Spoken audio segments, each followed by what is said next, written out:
Good morning, everybody. What's up, Tiff? Good morning, Molly. I got some would you rathers today for you. Everybody can play along at home. I love it. Okay. Would you rather, this is the only one I actually looked up some interesting facts about too. Read nonfiction or fiction?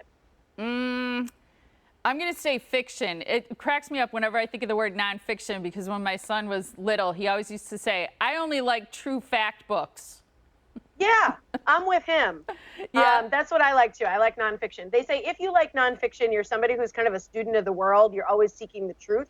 If you're somebody who likes fiction, the good news is you can increase your capacity for empathy because you're constantly putting yourself in someone else's shoes. However, it can be hard to have realistic expectations when you like fiction. Those are the things they say. Phew. Oh, Bless you. excuse me. Sorry about that. That was cute. Allergies. That's interesting. The creativity part of it. I think, most people fall on one side or the other. The other thing I do like is stories that are based on true stories. Oh, but then have a little like jazzed up version of it. Yeah. Yeah, like that's that. cute. Okay. Well, these are all from Oprah magazine, by the way. And so for the fiction or nonfiction, it's 56% prefer fiction.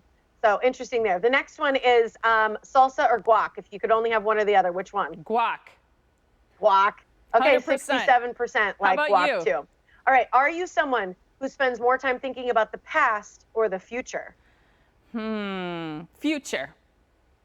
76% of people are more future minded as well. 24% just spend a lot of time ruminating in the past. I thought that was actually kind of exciting to hear more people are forward thinking. Yeah, you got to move on. One, I think the tricky one there is being in the present. Correct. Yeah, if you can get out of either of those, then you're really living right. Yep. Okay, the most important one, red or white wine? I like both, but I'm going to pick white. I knew that was going to be your answer. It's 50-50 on the red and white. No way. That's interesting. Yeah. I was kind of surprised. I'm a red. Yeah, you prefer red. I'm a red. I like the red wine.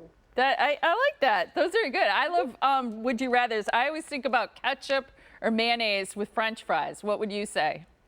I'd mix them both together. Yeah, that's even more delicious. That's ideal. If I had to pick, I'd go with mayonnaise, which isn't all that healthy. I'd go with ketchup if I had to choose. So, real simple. I love it. They had a great list. Your favorite? Yep. How to save on some pricey things. I'll just share one from here. Okay. And it was about eating out. And I love their suggestion. And this is a good one because they said, definitely eat out. Enjoy it. Let somebody else do the prepping, the cooking, the cleaning up, serving you, whatever it is. I mean, I know we're getting back to things reopening and social distancing still important, but they say, hey, consider a fancy lunch rather than dinner. You can save up to 30% on your meal. And the other suggestion they had, which I thought was great, is rather than the appetizer, entree, dessert concept, which a lot of people love, but a lot of people then are too full, consider maybe just a sampling of some great appetizers or split the main dish, the entree, and then enjoy dessert. It's a great way to save but still eat out. And you can save up to 30%. I'm so sick of dishes. Can't stand the dishes anymore. I know. With everybody cooking at home, it is tough to get all those dishes done, isn't it?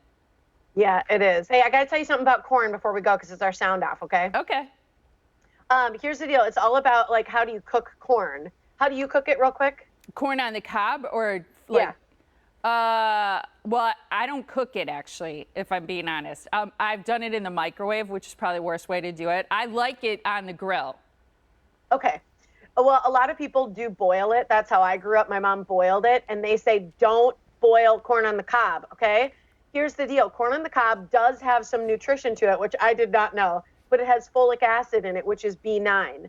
And they say, in particular, it helps you produce red and white blood cells. That helps you convert carbohydrates to energy, so it's good for your metabolism. And it's also B9 particularly important in pregnancies because it lowers the possibility of birth defects. So they say the problem is when you boil it, all the folic acid boils off into the water and settles in the bottom. You lose all the folic acid, which is the only reason apparently to eat corn in terms of nutrition. So they say steam it in the husk, put it on the grill, do whatever you got to do. Just try not to boil it because that's where you lose all the good stuff. Is microwaving okay? Did they mention that? They don't. Okay. It's not. I don't think it's the #1 recommended way to make your corn on the cob.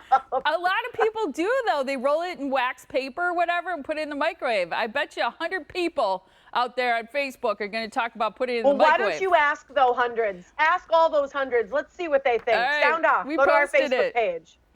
Yep, here is our sound off question. We'd love to know what you think. How do you cook corn on the cob?